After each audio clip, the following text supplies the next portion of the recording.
الحمد لله رب العالمين والصلاة والسلام على سيد الأنبياء والمرسلين أما بعد فأعوذ بالله من الشيطان الرجيم بسم الله الرحمن الرحيم إنا أعطيناك الكوثر صدق الله العظيم وصدق رسوله النبي الكريم وقال تبارك وتعالى في شان حبيبه إن الله وملائكته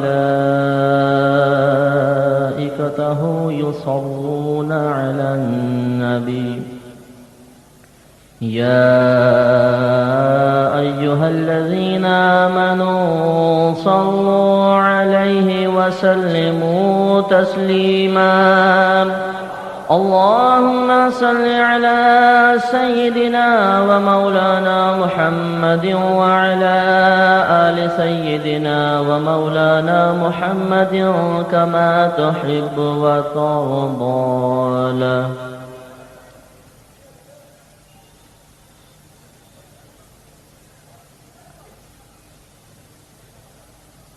سورہ کوثر کی ابتدا میں اللہ تبارک و تعالی نے ارشاد فرمایا انا اعطیناک الکوثر. کلام فرمانے والا اللہ تبارک و تعالی ہے اور مخاطب ہمارے نبی کریم صلی اللہ علیہ وسلم ہے. ایک لفظ ہوتا ہے مخاطب، ایک ہے مخاطب. مخاطب خطاب کرنے والے کو کہتے ہیں اور مخاطب اسے کہتے ہیں جس کے ساتھ خطاب کیا جائے. جسے میں مخاطب ہوں آپ مخاطب کہلائیں گے اور اس سے بڑا فرق پڑ جاتا ہے. عربی میں اعراب یعنی زبر زیر پیش بہت اہمیت کے حامل ہوتے ہیں. آپ کے ہاں تو نعرہ نہیں لگتا، ہمارے وہاں پر بعض اوقات یہ نعرہ لگاتے ہیں سیدی مرشدی یا نبی یا نبی. تو مرشد کو مرشد کہہ دیتے ہیں غلطی سے. مرشد معنی ہوتا ہے رہنمائی کرنے والا. مرشد وہ جو محتاج رہنمائی ہو. تو سیدی مرشدی کا معنی یہ ہو جائے گا میرے سردار اور میرے ہدایت کے طالب. تو نبی کریم ہدایت کے طالب کوئی ہیں، وہ تو ہدایت عطا فرمانے والا. تو جب کوئی بیان کرے گا تو مخاطب ہوگا، سامنے والا مخاطب ہوگا. تو اللہ تعالیٰ نے خطاب فرمایا. مخاطب اللہ تعالیٰ ہے، مخاطب نبی کریم صلی اللہ علیہ وسلم ہے. اور کلام یہ ہے انا اعطیناک الکوثر، بے شک ہم نے آپ کو کوثر عطا فرمایا.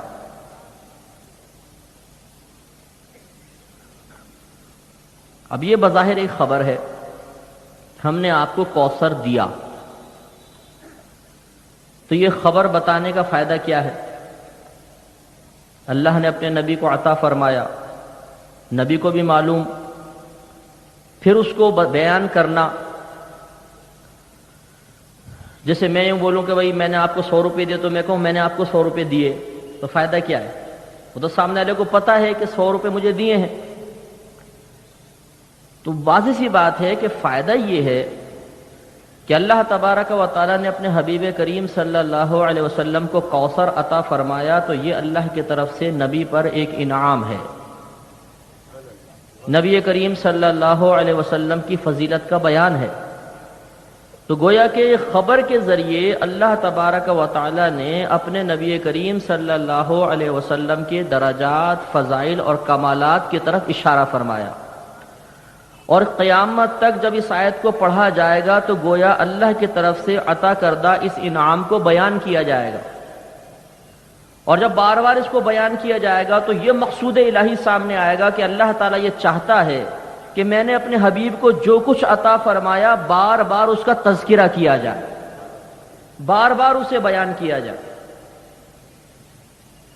تو بعض اوقات یہ وسوسہ ذہن میں پیدا ہوتا ہے کہ بار بار فضائل کا انعقاد کرنا، ایسے اجتماعات کا انعقاد کرنا فائدہ کیا ہے؟ فائدہ یہ ہے کہ سنت الہیہ پر عمل کی سعادت حاصل ہوگی۔ اچھا، پھر اللہ تعالیٰ نے کیوں بیان فرمایا؟ ایک تو ہے کہ فضیلت کا بیان، یہ فضیلت کا بیان ہمیں کرنے کے لیے بار بار کیوں مقرر کیا؟ اس لیے کہ جب آدمی فضائل و کمالات ذکر کرتا ہے تو اس صاحب فضیلت، صاحب کمال کی محبت میں فطری لحاظ سے اضافہ ہوتا ہے۔ کوئی آپ کے یہاں پر پبلک میں اچھا کام کر رہا ہو، ان کی مدد کر رہا ہے، سخاوت کا مظاہرہ کر رہا ہے، آپ جتنی مرتبہ اس کی تعریف کریں گے محبت میں اضافہ ہوگا۔ پھر جتنے لوگ سنیں گے ان کی محبت، ان کے دل میں اس شخص کی محبت میں اضافہ ہوگا۔ تو گویا کہ یہ بات سمجھ میں آتی ہے کہ اللہ تعالیٰ یہ چاہتا ہے کہ بار بار میری طرف سے جو انعامات حبیب کریم صلی اللہ علیہ وسلم تک پہنچے ان کا تذکرہ کیا جائے۔ اس تذکرے کے ذریعے ذکر کرنے والے کے قلب میں اور سننے والوں کے دلوں میں میرے محبوب کی عظمت اور محبت میں اضافہ ہی ہوتا چلا جائے۔ تو اللہ تعالیٰ نے فرمایا اِنَّا أَعْطَيْنَاكَ الْكَوْثَرَ، اے حبیب بے شک ہم نے آپ کو کوثر عطا فرمایا۔ کوثر کی تفسیر کیا ہے؟ بہت سے بزرگان دین نے، مفسرین نے تفسیر کی ہے کہ کوثر سے مراد حوض کوثر ہے۔ اے حبیب ہم نے آپ کو حوض کوثر عطا فرمایا۔ اور محققین مفسرین کے نزدیک یہاں کوثر سے مراد خیر کثیر ہے۔ تو اب ترجمہ یہ ہوگا اے حبیب کریم ہم نے آپ کو خیر کثیر عطا فرمائی۔ خیر کہتے ہیں بھلائی کو، کثیر کہتے ہیں بہت زیادہ کو، بہت زیادہ بھلائی عطا فرمائی۔ اور بھلائی کا کیا مفہوم ہے؟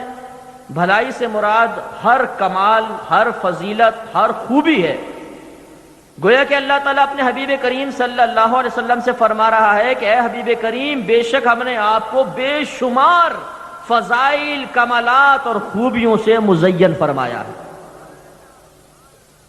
چلے ہم بھی دیکھتے ہیں بھئی وہ کون سے فضائل ہیں، کون سے کمالات ہیں جن سے ہمارے نبی کریم صلی اللہ علیہ وسلم کو مزین کیا گیا۔ پہلی فضیلت، اللہ تبارک و تعالی نے سب سے پہلے اپنے نبی کریم صلی اللہ علیہ وسلم کے نور کو پیدا کیا۔ حضرت جابر رضی اللہ تعالیٰ عنہ نے سوال کیا یا رسول اللہ صلی اللہ علیہ وسلم اللہ تبارک و تعالیٰ نے سب سے پہلے کس کو پیدا فرمایا؟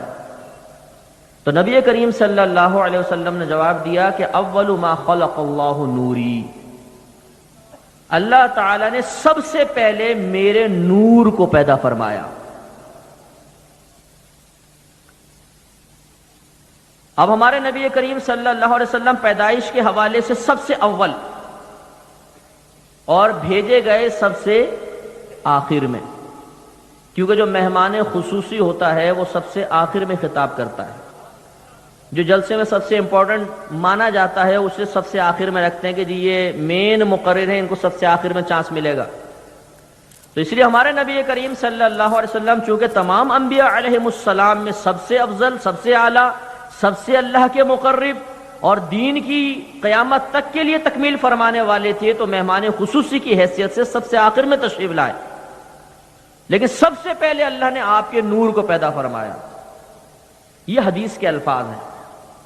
حدیث کے ان الفاظ نے علماء کو مجبور کیا کہ وہ یہ کہیں کہ اللہ تعالیٰ نے اپنے حبیب کو لباس بشریت میں نورانیت سے نوازا۔ مسلمان کا یہ عقیدہ ہے کہ ہر نبی بشر ہے، انسان ہے، کوئی نبی نوری مخلوق نہیں ہے۔ نوری مخلوق فرشتے ہیں، ناری یعنی آگ والی مخلوق جن ہیں، اور انسان تمام کے تمام بشر ہیں۔ لیکن ہمارے نبی کریم صلی اللہ علیہ وسلم کی بشریت انتہائی کامل ہے، اور ایک ایسی بشریت ہے جس میں نورانیت کی جلوہ گری ہے۔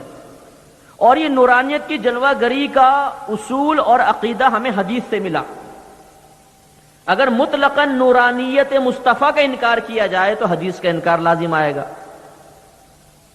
تو یاد رکھیں کہ فضائل و کمالات کا بیان جب حد شرع میں ہو تو درست ہوتا ہے، اور جب عقیدت شریعت کو، شرعی حدود کو پھلانگ کر آگے نکل جائے تو قابل گرفت ہو جاتی ہے۔ اس لیے ہمارے علماء نے بڑا محتاط کلام فرمایا کہ ایسا نہ ہو کہ ہم ایک فضیلت نبی کی طرف منسوب کریں اپنی عقیدت کے تابع ہو کر، لیکن یہ عقیدت خلاف شرع ہو جائے اور ہماری گرفت ہو جائے۔ لہذا بہت احتیاط کے ساتھ، خود نبی نے جب یہ فرمایا کہ اللہ نے سب سے پہلے میرے نور کو پیدا کیا، تو انہوں نے یہ کہا کہ چونکہ آیات سے ثابت کہ ہر نبی بشر ضرور ہوتا ہے، لہذا اب بشریت کا معنی بھی لیں گے اور نورانیت کا معنی بھی لیں گے، اور اس کا نتیجہ یہ نکلے گا کہ ہمارے نبی ایک ایسے بشر ہیں جن میں نورانیت کی جلوہ گری ہے۔ لہذا اب یہ اعتراض پیدا نہ ہو کہ اگر نبی نور ہیں تو نور کو چوٹ کہاں لگتی ہے، نور کے خون کہاں نکلتا ہے، نور رنج اور غم کیسے محسوس کرے گا؟ تو کیونکہ بشریت بھی ساتھ ساتھ ہے، اس لیے جب بشریت کا غلبہ ہوا تو نبی کریم نے تجارت بھی فرمائی، آپ نے شادی بیاہ فرمائے، آپ کی اولاد مبارکہ ہوئی، آپ طعام کھایا کرتے تھے، پانی اور مشروبات نوش فرمایا کرتے تھے، جنگوں میں آپ زخمی ہوئے، آپ نے باقاعدہ جنگیں فرمائی، یہ بشریت کے تقاضے تھے۔ اور جب نورانیت کی جلوہ گری ہوئی، سبحان اللہ، قربان جائیے، سفر معراج ذرا تصور میں لے کر آئیں، حضرت جبرائیل علیہ السلام جو قطعاً نوری مخلوق ہیں، فرشتے ہیں، اللہ نے نور سے پیدا فرمایا، جب سدرۃ المنتہا پر پہنچے تو حضرت جبرائیل علیہ السلام نے عرض کی، یا رسول اللہ صلی اللہ علیہ وسلم، اب اگر ایک قدم بھی آگے بڑھوں گا تو جل کر ہلاک ہو جاؤں گا، کیونکہ اب آگے ایسے اللہ تعالیٰ کے انوار و تجلیات کی بارش ہے جو ہمارے لیے بالکل اجنبی ہے۔ ان انوار و تجلیات کی بارش کی تجلی برداشت کرنا یہ ہمارے بس کی بات نہیں ہے۔ یہ وہی تجلی تھی جس کے لیے موسیٰ علیہ السلام نے بڑا اصرار کیا، اے اللہ مجھے اپنا دیدار کروا دے، اللہ نے منع فرمایا، اے اللہ اپنا دیدار فرما دے، اللہ تعالیٰ نے فرمایا لن ترانی۔ جو یہاں علماء بیٹھے ہیں وہ جانتے ہیں کہ لن زمانہ مستقبل میں کسی کام کی تاکیدی نفی کے لیے آتا ہے، ایسا ہرگز نہیں ہوگا، لن ترانی، تو مجھے ہرگز نہیں دیکھ سکتا۔ پھر بھی لاڈلے نبی تھے، اللہ کی بارگاہ میں اصرار فرمایا، اللہ نے فرمایا اچھا کوہ طور کی طرف دیکھو، دیکھا، ایک تجلی فرمائی اور کوہ طور ریزہ ریزہ ہو گیا، اور موسیٰ علیہ السلام بے ہوش ہو کر زمین پر تشریف لے آئے۔ تو اللہ تعالیٰ کے انوار و تجلیات کو برداشت کرنا بہت مشکل ہے۔ تو جبریل امین نے عاجزی کا اظہار کیا، یا رسول اللہ اب ایک قدم بھی آگے بڑھوں گا تو جل کر ہلاک ہو جاؤں گا۔ خوش عقیدہ مسلمان بھائیوں ذرا توجہ فرمائیے، جواب میں اس بشر نے یہ نہیں کہا کہ تم نور ہو کے جل جاؤ گے، تو بشر تو بدرجہ اولا جلے گا، اے جبریل جب آپ آگے نہیں جا سکتے تو میں تو بدرجہ اولا نہیں جا سکتا ہوں، چلو پھر ہم دونوں واپس چلتے ہیں۔ نہیں، وہ بشر یہ جانتا تھا کہ اللہ تعالیٰ نے مجھے لباس بشریت تو پہنایا ہے لیکن نورانیت سے بھی مزین کیا ہے، اور وہ نورانیت ایسی کامل ہے کہ کوئی فرشتہ بھی اس نورانیت کا ہلکا سا پرتو بھی نہیں لے سکا۔ نبی کریم آگے بڑھتے چلے گئے، جبریل امین حسرت کے ساتھ دیکھ رہے ہیں، سرکار آگے چلے گئے، آگے ہوئے اور آگے ہوئے اور آگے ہوئے اور آگے ہوئے۔ توجہ کا طالب ہوں، مسلمانوں کا عقیدہ ہے کہ اللہ تبارک و تعالی کے لیے سمت متعین کرنا کفر ہے۔ کوئی بولے اللہ تعالیٰ اوپر ہے، کافر ہو جائے گا، اللہ تعالیٰ نیچے ہے معاذ اللہ، کافر ہو جائے گا، اللہ تعالیٰ اس مقام پر ہے، کافر ہو جائے گا۔ کیوں؟ اس لیے کہ جگہ میں جسم ہوتا ہے اور جسم تقسیم کو قبول کرتا ہے۔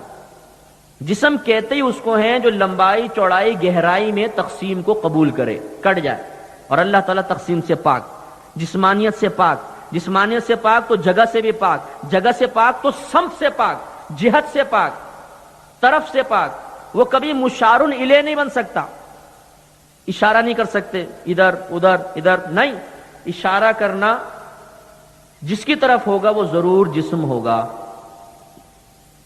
اب آپ سے میں سوال کرتا ہوں، یہ بتائیے کہ نبی کریم صلی اللہ علیہ وسلم اللہ سے ملنے کس سمت میں گئے؟ اللہ کے لیے تو کوئی سمت ہے ہی نہیں، بظاہر تو آسمان کی طرف جا رہے ہیں، تو کیا اللہ آسمان پر ہے؟ تو میرے پیارے بھائیوں، معجزے کی تو تعریف ہی یہ ہے کہ نبی سے ایسے فعل کا صدور ہو جائے جو عقلوں کو عاجز کر دے۔ میرے آقا نعمت امام اہل سنت رحمت اللہ علیہ فرماتے ہیں اسی مسئلے کی طرف اشارہ کرتے ہوئے، خرد سے کہہ دو کہ سر جھکا لے۔ خرد کہتے ہیں عقل کو۔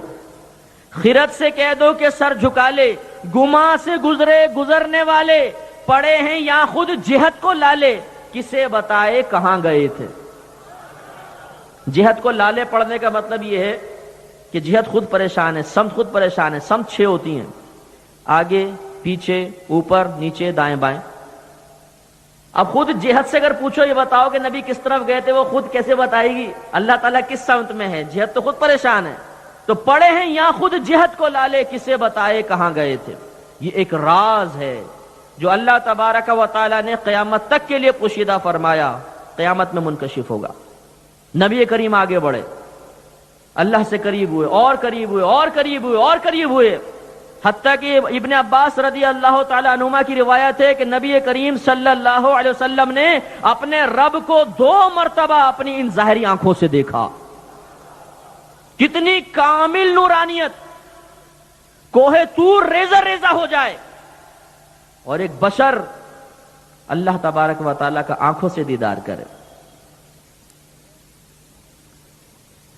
بعض کہتے ہیں کہ نہیں، دیدار ہو ہی نہیں سکتا، اس لیے کہ اللہ تبارک دیدار ہوگا اللہ کی ذات کا، اور ذات باری تعالی کسی چیز کی قید میں نہیں آ سکتی، کوئی شے اس کا احاطہ نہیں کر سکتی۔ اگر آپ دیدار کے قائل ہوں گے تو لازم بات ہے کہ نگاہوں نے ذات باری تعالی کا احاطہ کیا، گھیراؤ کیا، تبھی تو دیدار ہوگا، اور یہ ممکن ہی نہیں ہے کہ اللہ کی ذات کا کوئی احاطہ کر لے۔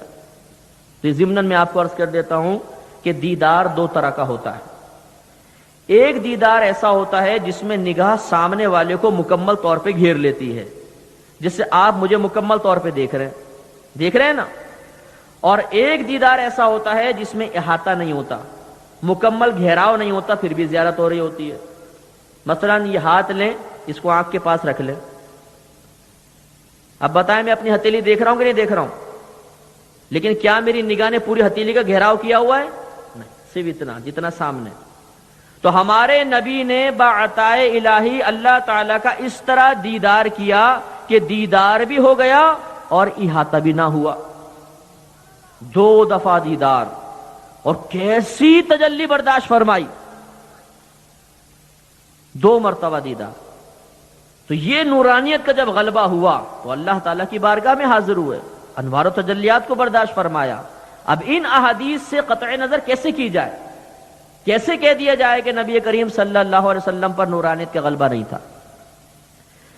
ایک اور روایت، نبی کریم صلی اللہ علیہ وسلم نے ایک مرتبہ کھانا پینا چھوڑ دیا، صحابہ کرام نے بھی اتباع رسول میں کھانا پینا چھوڑا، 1 دن 2 دن 3 دن 4 دن 5 دن۔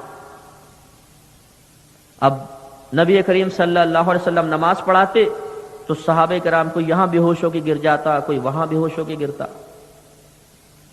ایک دفعہ نماز سے فارغ ہو کر نبی کریم صلی اللہ علیہ وسلم نے دریافت فرمایا کہ اے میرے صحابہ، یہ میں کیا دیکھ رہا ہوں کہ تم نماز میں دائیں بائیں گر رہے ہو؟ تو عرض کی یا رسول اللہ صلی اللہ علیہ وسلم، آپ نے کھانا پینا ترک فرمایا تو آپ کی اتباع میں ہم نے بھی کھانا پینا چھوڑ دیا اور ہماری یہ حالت ہو گئی۔ اللہ کے نبی نے ارشاد فرمایا تم کھاؤ اور پیو، اس لیے کہ مجھے تو میرا رب کھلاتا پلاتا ہے۔ مفسرین شارحین فرماتے ہیں رب کے کھلانے پلانے کا مطلب یہ ہے کہ جب نبی کریم صلی اللہ علیہ وسلم پر نورانیت کا غلبہ ہوتا تھا تو اللہ تبارک و تعالی آپ کو قدرتی طور پہ ایسی توانائی فراہم کرتا تھا کہ آپ کھانے پینے کی محتاجی سے فارغ ہو جاتے تھے، جو ایک بشری تقاضا ہے، کھانا پینا، اس سے فارغ۔ تو جب نورانیت کا غلبہ ہوا تو یہ معاملات ہوئے۔ اور آخر میں ایک اس بات پر دلیل کہ نورانیت اور بشریت کا اجتماع ممکن ہے، یہ بھی وسوسہ آتا ہے کہ بشریت اور نورانیت ایک دوسرے کی ضد ہیں۔ کیوں؟ اس لیے کہ بشر کثیف ہوتا ہے، نورانیت لطیف ہوتی ہے۔ لطیف اسے کہتے ہیں کہ اس کے آر پار دیکھا جا سکے، جیسے یہ روشنی آ رہی ہے نا، آپ اوپر دیکھیں گے تو روشنی کو چیرتی ہوئی آپ کی نگاہ آگے پہنچ جائے گی، تو ہم کہیں گے یہ نور ہے اور لطیف ہے۔ اور جسم کثیف ہوتا ہے، کثیف اسے کہتے ہیں جس سے نگاہ آر پار نہ ہو سکے، جیسے میرا جسم ہے، آپ دیکھیں گے سینے پہ آ کے نگاہ رک جائے گی، پیچھے آپ نہیں دیکھ سکتے۔ تو ایک کثیف ایک لطیف، ایک دوسرے کی ضد، اور ضدین کا اجتماع محال، لہذا یا تو نبی کو بشر مانو یا نبی کو نور مانو۔